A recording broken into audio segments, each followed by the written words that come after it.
Bien, buenos días. En esta jornada vamos a hablar un poco sobre el nicho ecológico. Vamos a recordar un poco y vamos a iniciar con estas dos preguntas. En la primera, ¿qué relacionamos con la palabra comunidad biológica y qué podríamos explicar en relación a ello? Este, hemos estado observando en diferentes momentos cómo una comunidad biológica, ¿sí?, se va a interrelacionar y cada una de los diferentes aspectos que tienen que ver con un, una interrelación, va a formar parte de esto específicamente que nosotros estábamos mencionando: hábitat y nicho ecológico. Bien, eh, hemos mencionado en ciertos momentos que existen diferentes niveles de organización. En el organizador gráfico precisamente tenemos algunos ejemplos de ellos. Tenemos como diferentes niveles de organización e individuos, ¿sí? Eh, Habíamos mencionado en algunas jornadas anteriores de que algunos de estos niveles de organización comprendían células, comprendían tejidos, órganos, sistemas de órganos y organismos. En ecología, un solo individuo eh, ya representa una especie, ¿sí? Una población ya es el siguiente nivel, y este siguiente nivel, pues bien, ya en este nivel de población ya es un conjunto de seres de la misma especie. La especie puede tener muchísimo tiempo. Habíamos mencionado en jornadas anteriores que este nivel puede darse, sí, este nivel puede darse especie, ¿ya?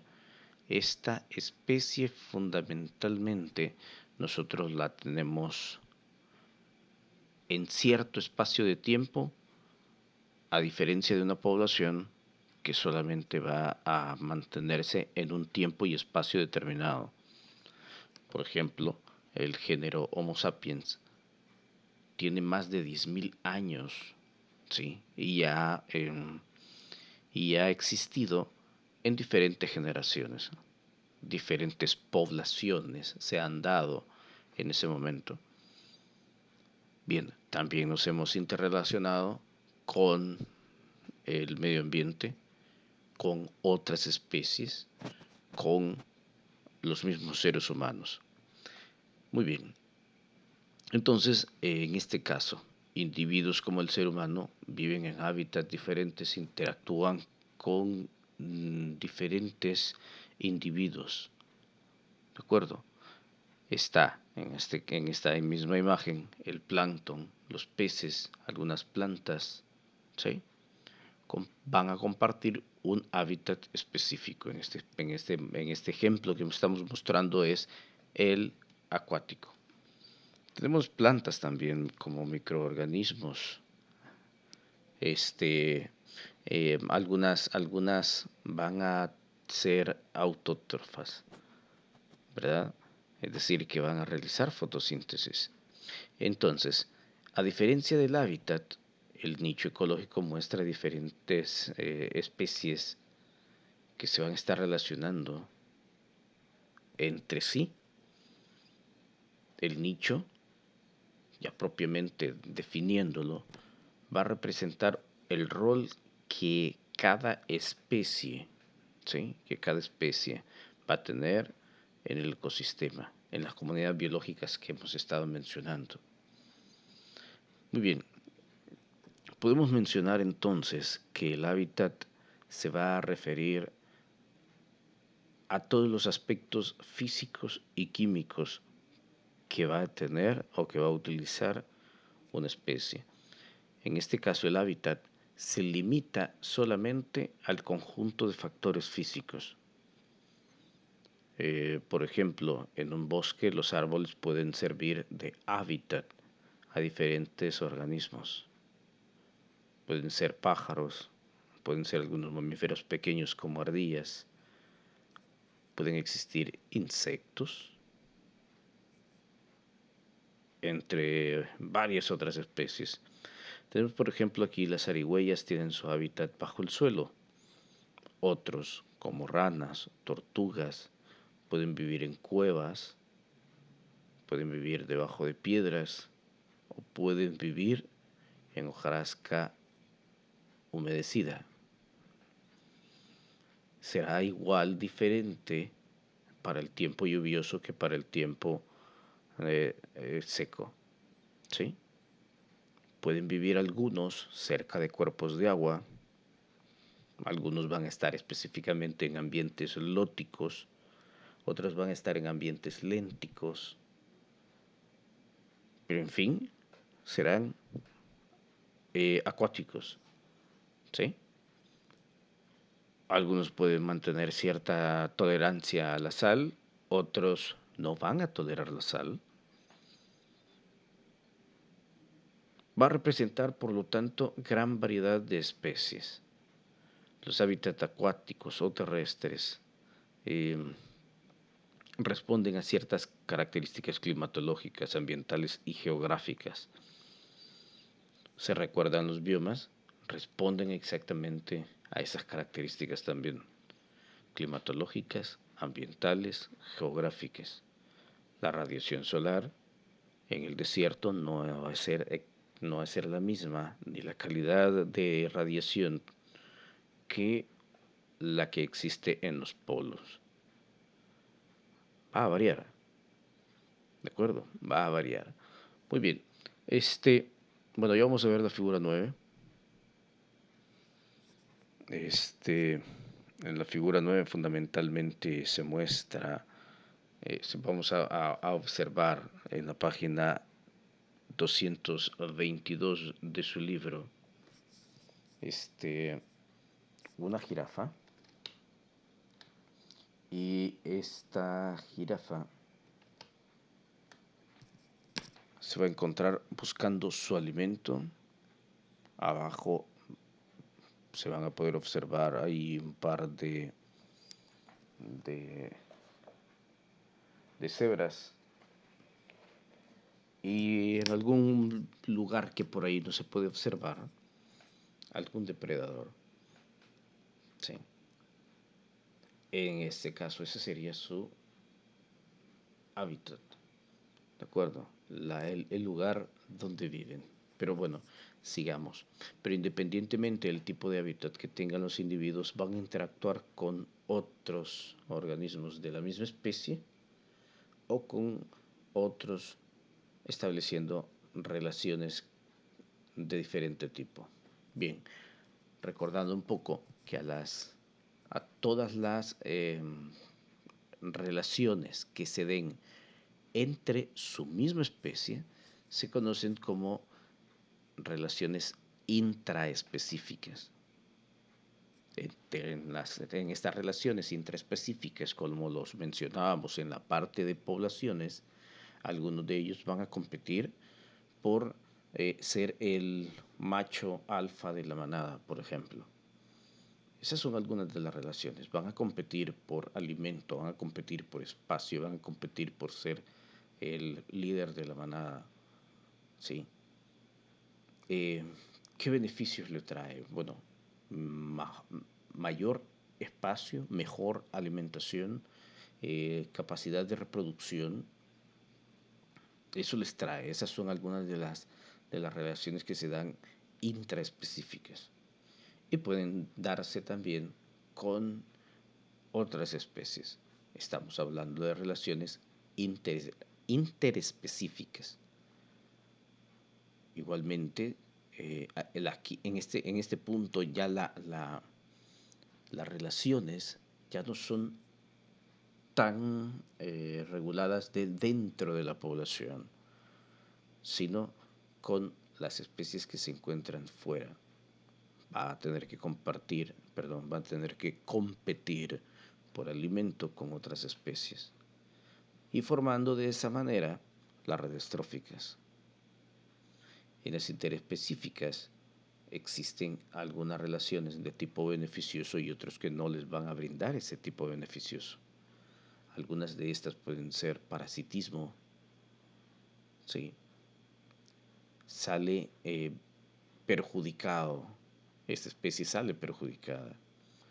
La simbiosis, que puede existir la simbiosis mutualista, como del video que estábamos observando entre tantos videos, pero con la que iniciamos aquella parte de la que sucedía con las hormigas, ¿sí?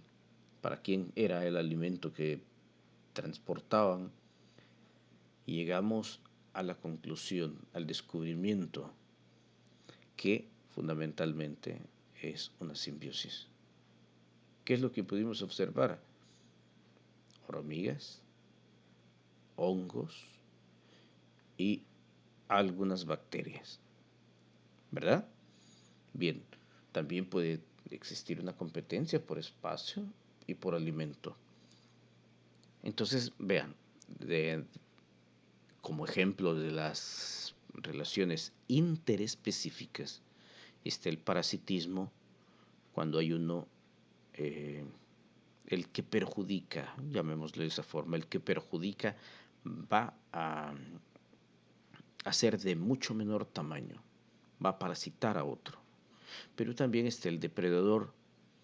El depredador, regularmente el depredador puede ser del mismo tamaño o de mayor, perdón, bueno, sí, de mayor tamaño, sí, que va a consumir a sus presas, ¿ya? En algunas ocasiones, este depredador puede ser tal vez de menor tamaño, pero pueden, en ese caso, atacan en forma de manada. En la simbiosis, así como habíamos mencionado el ejemplo de las hormigas con los hongos, podemos mencionar cómo algunas de las bacterias se fueron uniendo hasta formar células eucariontes como hoy realmente las conocemos. Muy bien, tipos de hábitat. Habíamos mencionado fundamentalmente que entre los diferentes hábitats son características propiamente físicas, ¿sí? Y químicas. Ya. Cuando hablamos de un hábitat, vemos principalmente en las condiciones ambientales que van a favorecer a una especie o que definitivamente la pueden perjudicar. Por ejemplo, vamos a tomar este que está en el libro, página 223, y dice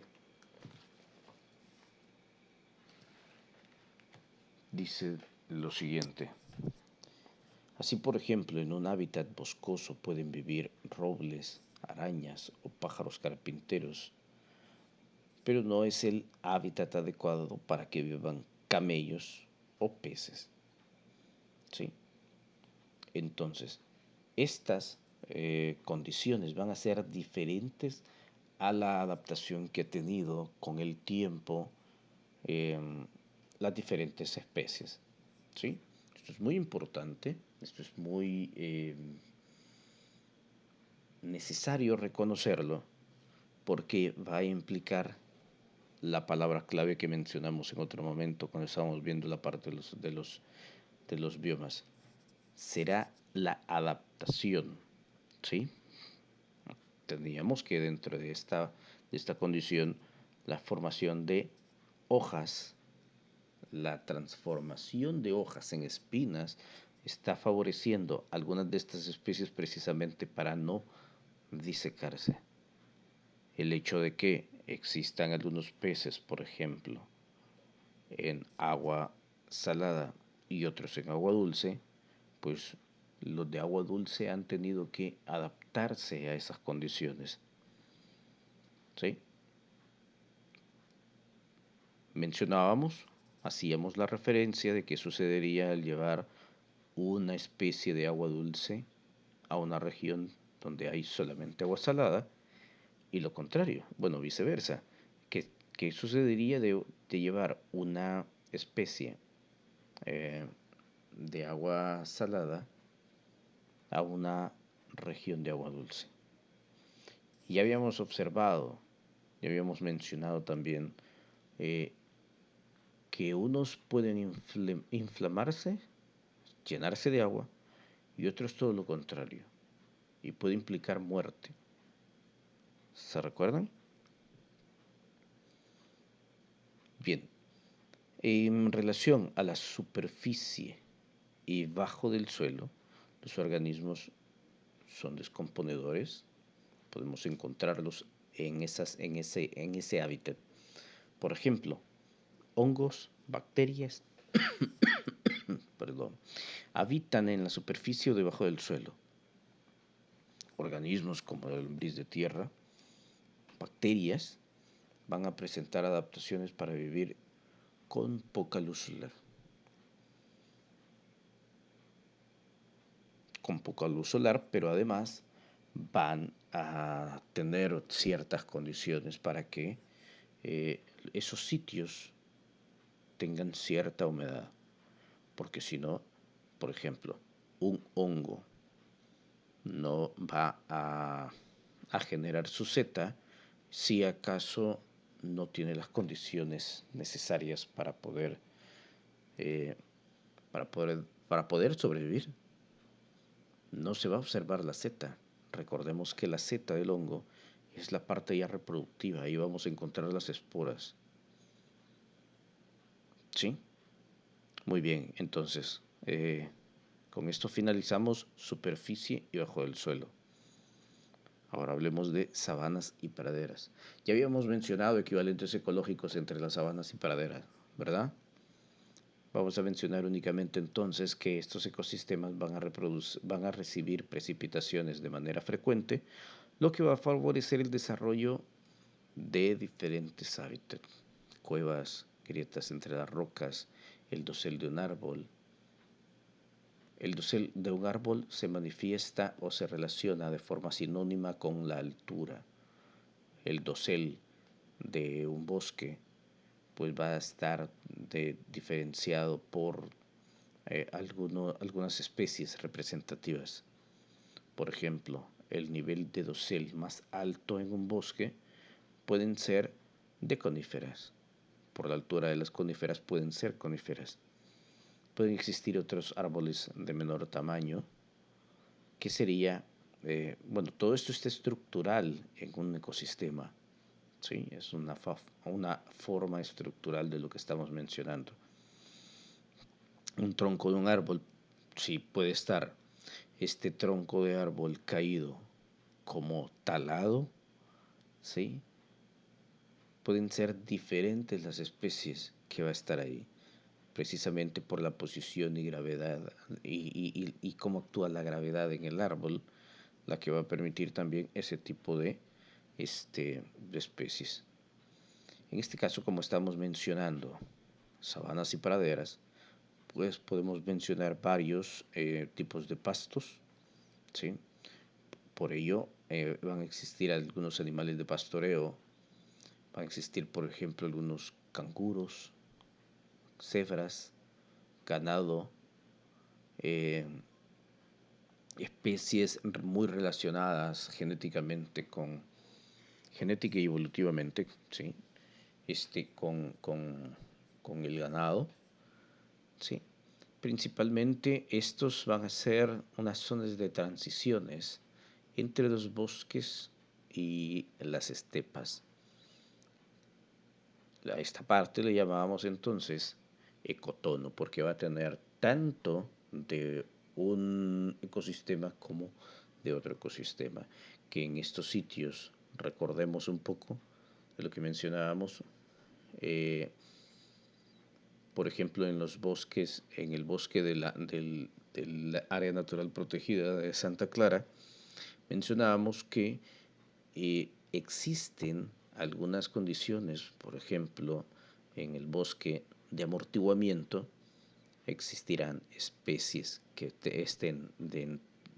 que vengan o procedan del bosque completamente dulce y el bosque salado. En esa zona de amortiguamiento van a estar diferentes especies que van a soportar esas variaciones. Asimismo, en este caso, lo que acabo de mencionar es etapas en transición entre bosques y estepas. ¿De acuerdo? Y teníamos aquí algunos ejemplos. ¿Sí? Bueno, no tenemos la parte de los ecosistemas que están bajo suelo y algunas situaciones de la misma forma, ¿ya? Pero aquí tenemos los mejores ejemplos, ¿de acuerdo? Ahí tenemos, por ejemplo, en la diferentes organismos y los tipos de hábitat en los que se pueden encontrar, ¿sí? Podemos observar ahí cuevas polares, ahí están los osos. Podemos observar también algunas regiones que tienen que ver con el desierto, donde las temperaturas pueden ser muy altas.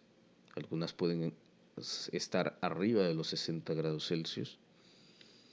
Algunas pueden estar incluso en regiones con ríos, pequeñas lagunas o lagunetas.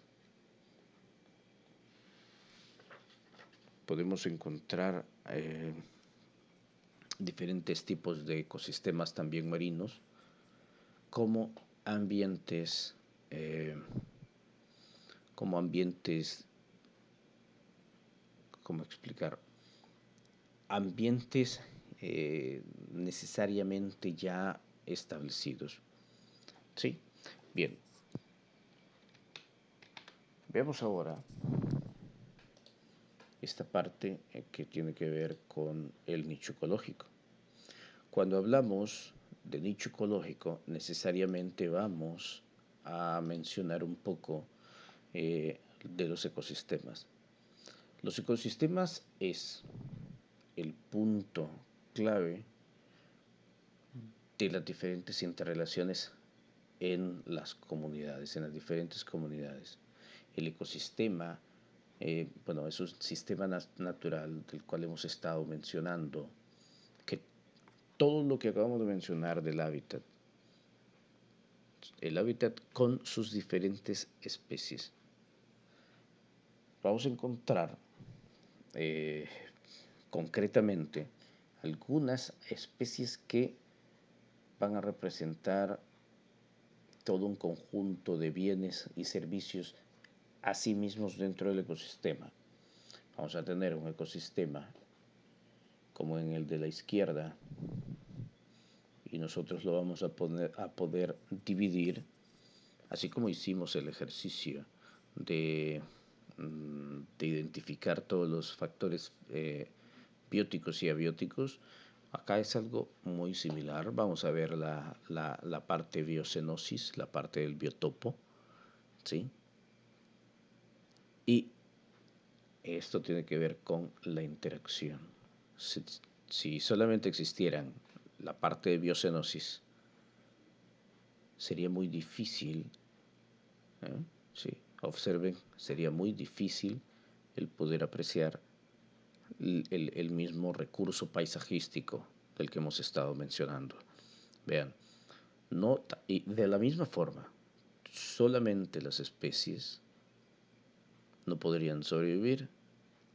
¿Sí? Se necesita de las condiciones ambientales, físicas, químicas, para poderse llevar a cabo. Entonces, un ecosistema contiene una parte de biocenosis, es decir, todos los seres vivos que habitan ese ecosistema, es el biocenosis, y el biotopo, que son todas las condiciones físicas, químicas, que le van a dar o van a permitir que los seres vivos se mantengan ahí. La vida de los ecosistemas va a estar precisamente en esas interrelaciones.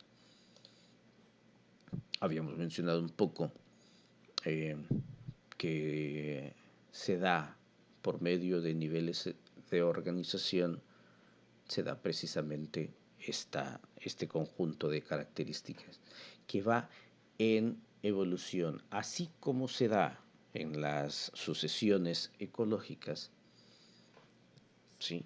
Que va de las características más simples a formar complejos bosques clímax. Así se va organizando también las diferentes relaciones, ¿sí?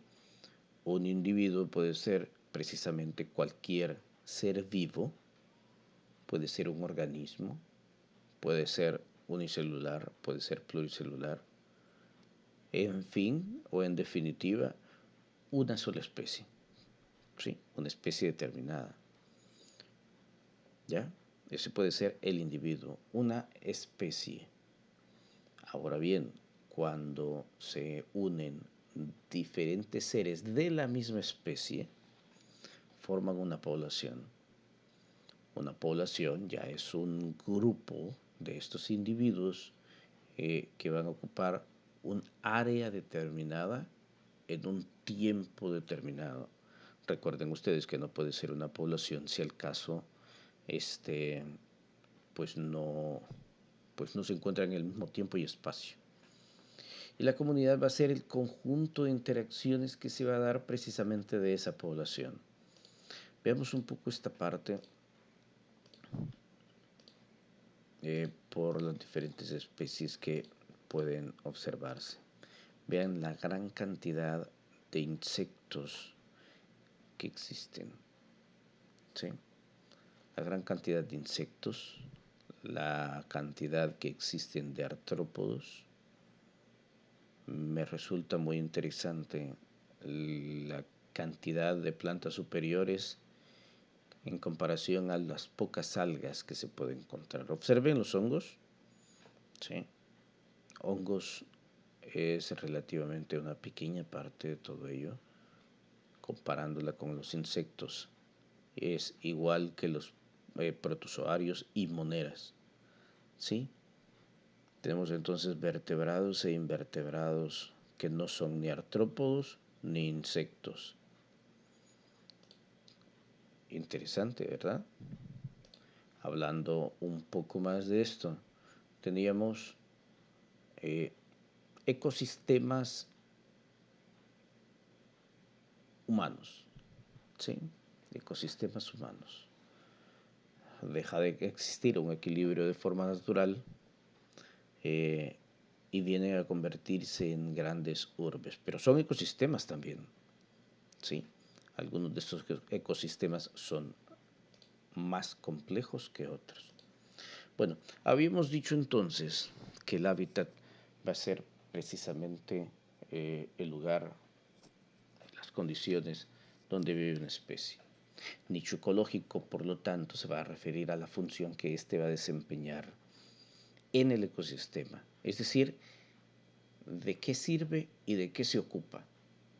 Cuando hemos estado mencionando estas características, vamos a hablar entonces de los roles que va a representar esa especie en el ecosistema.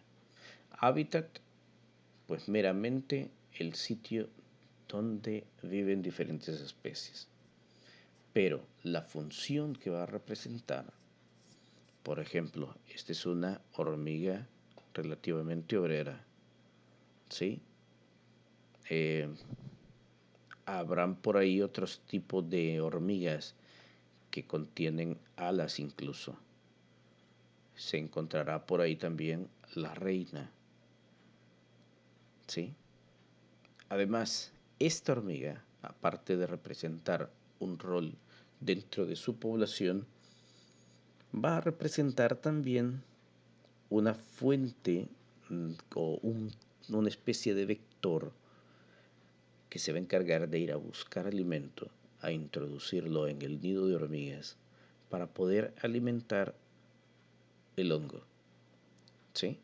Entonces, ya se volvió de otra forma, ¿sí? Ya podemos tener una forma un tanto más amplia y ya no solamente decir, ok, esta especie, esta hormiga o este grupo de hormigas está realizando, mmm, que se está llevando o está, bueno, por ejemplo, en los jardines de, alguna de nuestras casas, hay un momento que es necesario colocarle algunas cosas a las ramas precisamente eh, para que no la dañen las hormigas o son popos, ¿sí? Precisamente porque el rol, repito, el rol es conseguir la mayor cantidad de alimento para el hongo, porque a partir de esa relación simbiótica, ¿sí? Mutualista que existe entre los hongos y las hormigas, les sirve a ambos. Entonces tenemos las abejas, por ejemplo. Vamos a diferenciar su hábitat y su nicho ecológico. El hábitat habita en lugares donde existen muchas flores o donde se encuentran cerca muchas flores. Su nicho ecológico se ocupa de la polinización de varias especies, además de ser un agente polinizador. Es importante con esta función que, eh, que sobrevivan mm, muchas especies de plantas también. ¿Sí? Va a permitir que eh, va a permitir la dispersión de diferentes granos de polen a diferentes distancias. Tenemos, por ejemplo, la mosca. A muchos no nos gustan las moscas, sin embargo, al conocerlas un poco más nos puede resultar un tanto interesante. El hábitat es en donde existan materiales en descomposición, ¿sí? Cualquier cosa que se vaya descomponiendo, basureros, letrinas, comida descompuesta, bueno, diferentes condiciones en la cual las moscas van a contribuir a ir degradando ese tipo de alimento. Para ellos alimento, ¿sí? Y su nicho ecológico va a servir para el ciclaje de nutrientes, ¿sí? El papel que va a desempeñar, el rol que va a desempeñar, la función que va a desempeñar es muy importante porque va a permitir el reciclaje de materiales, el reciclaje de minerales. Eso es lo que va a hacer la mosca, ¿sí? Recicla materiales descompuestos y esto va a permitir que no se acumulen de alguna forma en el ecosistema, porque sería más difícil el poder dispersar esa cantidad de alimento, ¿sí? Nutrientes. Veamos ahora. Así como el rol que tiene su nicho ecológico, ¿sí?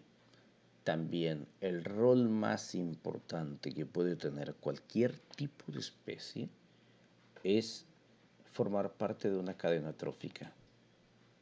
Cuando hablamos de las cadenas tróficas o redes tróficas, pues lo primero que debemos imaginarnos será una planta. Si no una planta, puede ser un alga. Si no un alga, puede ser un conjunto de fitoplancton. Como podemos observar ahí se pueden encontrar las algas microscópicas, ¿sí? Algas protistas, y estas en cierto momento van a ser devoradas por los consumidores primarios, peces de pequeño tamaño, que van a adquirir aproximadamente el 10% de esa alimentación. La otra la van a desperdiciar eh, en el ecosistema en forma de calor, ¿sí? Van a tener que transformar esa energía y solo van a aprovechar un 10%. Los consumidores secundarios y por consiguiente se van a alimentar de los consumidores primarios. Así un consumidor terciario se va a consumir, valga la redundancia, a los consumidores secundarios. Pueden existir consumidores cuaternarios en ciertas redes, dependiendo del tamaño, ¿sí? Dependiendo del tamaño, pero todo al final llega a morir, y es precisamente cuando van a actuar los descomponedores, ¿sí? Al final observen dos cosas. El ciclo de energía es lineal, ¿sí? La mayor cantidad de energía recibida es del productor hasta que mueren en, bueno, muy poca energía, pero en un consumidor cuaternario, ¿sí? Aquí habíamos puesto también la imagen de la bioacumulación, ¿verdad? Del DDT en ese momento. Al final, ¿cómo decir? Al final, el último rol acá es el de los descomponedores, y los descomponedores van a reciclar toda esa cantidad de materia, ¿sí? Materia, y también como hacer parte de diferentes procesos de construcción, también va a formar parte de la energía. Entonces los descomponedores pueden, valga la redundancia, pueden descomponer aquellas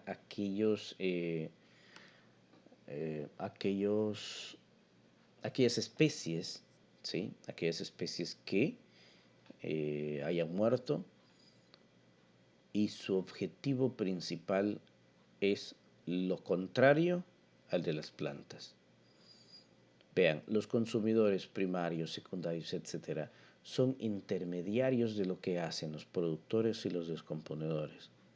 Ahora bien, si alguno de todos estos fallara, sería un tanto complejo, ¿sí? Sería un tanto complejo, porque con uno de ellos que falle o con dos que fallen, estaría sometiéndose en un gran problema esa red trófica. Pero como les decía, los descomponedores se van a encargar de regresar al ecosistema los nutrientes, los minerales. En cambio, los productores tienen la capacidad de utilizar toda esa cantidad de minerales que para los consumidores como tal no sirve, ya no sirve, pero para los productores y para los descomponedores sí son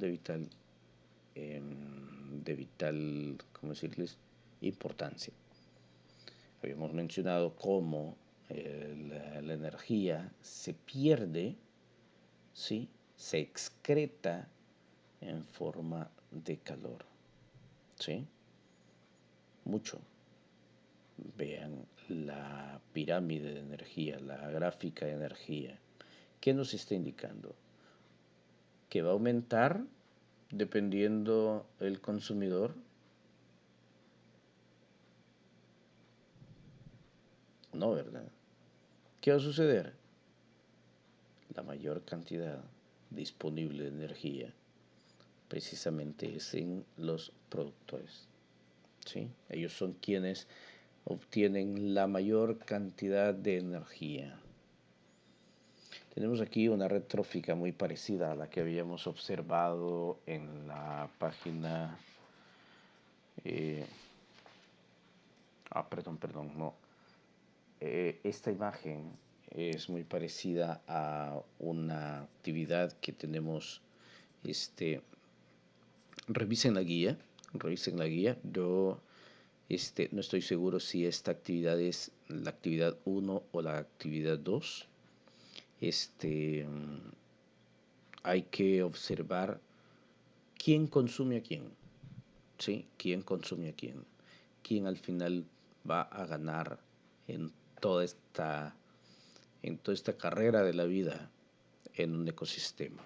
Hablando de esta forma, este, simplemente la serpiente, que es un depredador muy temido,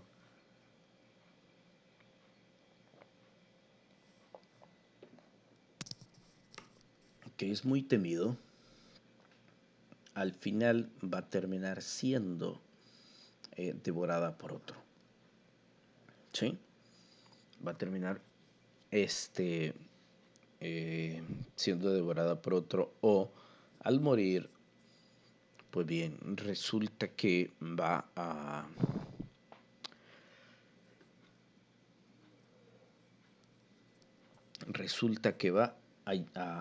terminar siendo eh, parte de los descomponedores y luego minerales en el ecosistema.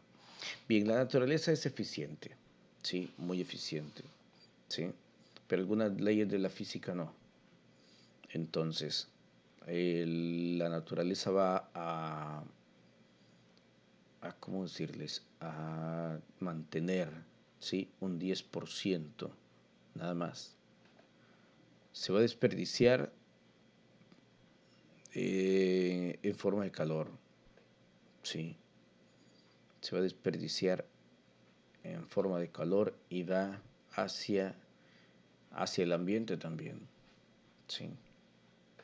Vean, en la parte utilizable de todo esto, aquí imaginen que dicen kilocalorías, aquí hay 10.000 kilocalorías. En la parte de los autótrofos, bueno, en los productores, ya, hay muchas kilocalorías. Estas kilocalorías regularmente vienen o provienen de la fuente más importante en este sentido, que es el sol. Luego vienen los consumidores primarios y solamente van a poder aprovechar 1.000 kilocalorías. ¿Qué se hicieron las otras 9.000 kilocalorías? Exactamente, se fueron ya. Ups, perdón, ¿qué pasó? Que decía ampliar y yo quería ampliar. Bueno, se fueron en la parte esta de... Eh, ups, espérame, ¿qué pasó? ¿Qué pasó? Ajá, se fueron en forma de calor. ¿Se perdió? En forma de calor.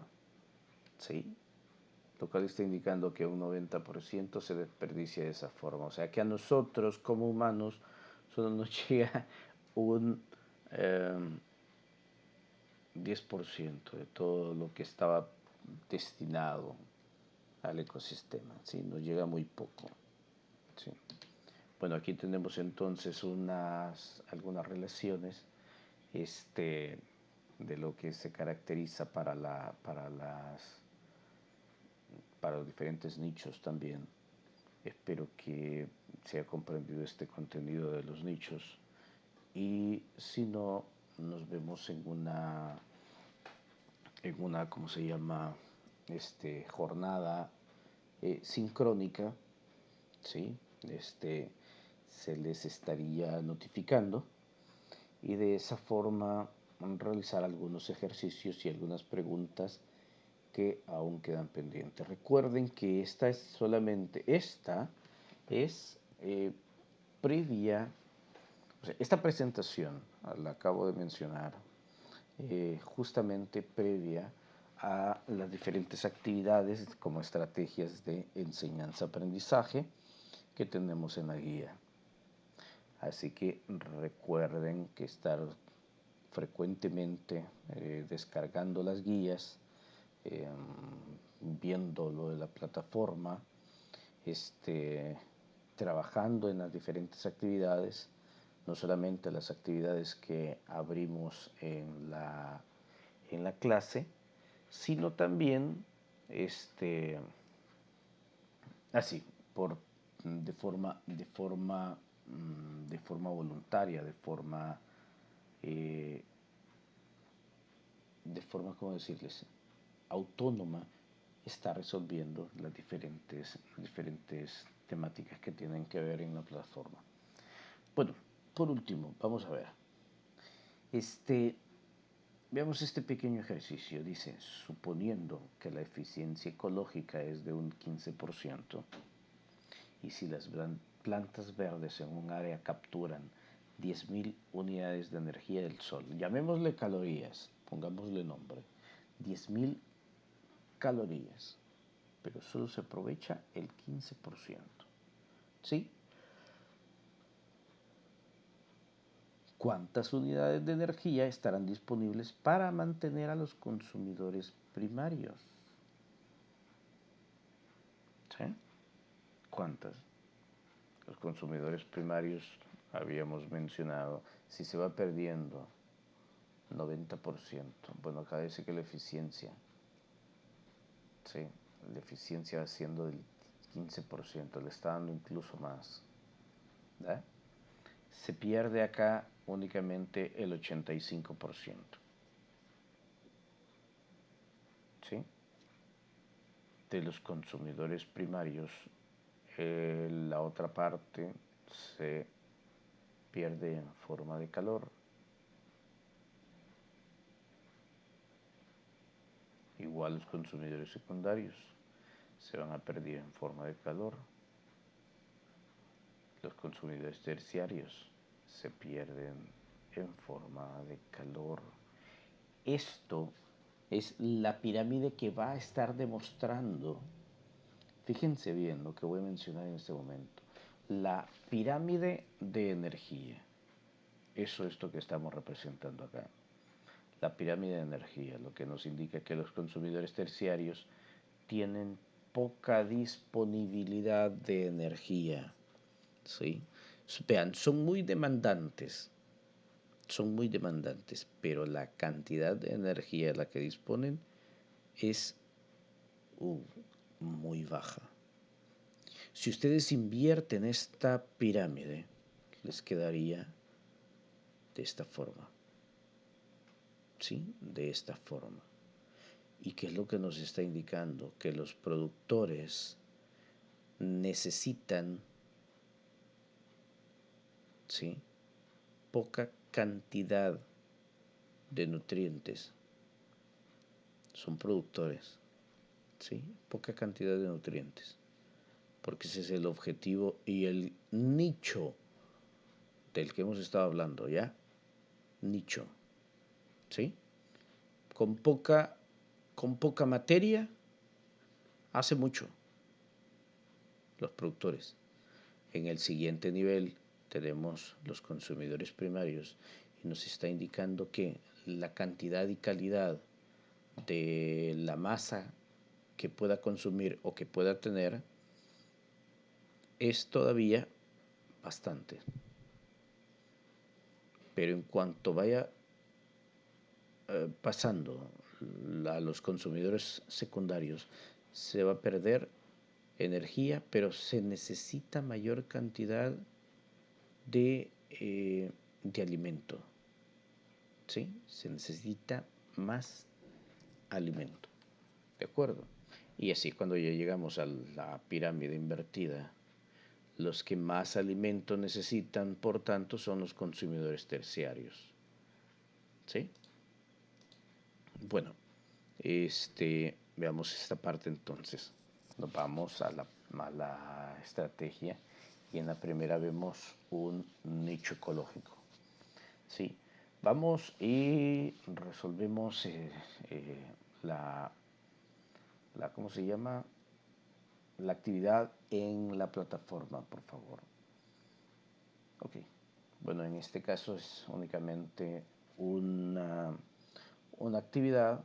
Posteriormente viene el resto de actividades. Bueno, sería para la siguiente semana. Bueno, fundamentalmente nos vemos ¿cómo decirles? En las sesiones sincrónicas de la próxima semana.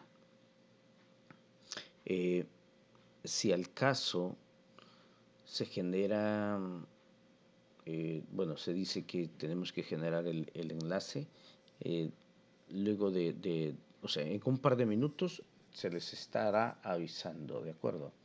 Así que bien, chicos, si, si ya no tenemos el tiempo para realizar eh, alguna de estas actividades ya de forma sincrónica este mismo día, este, pues nos vemos en la siguiente jornada.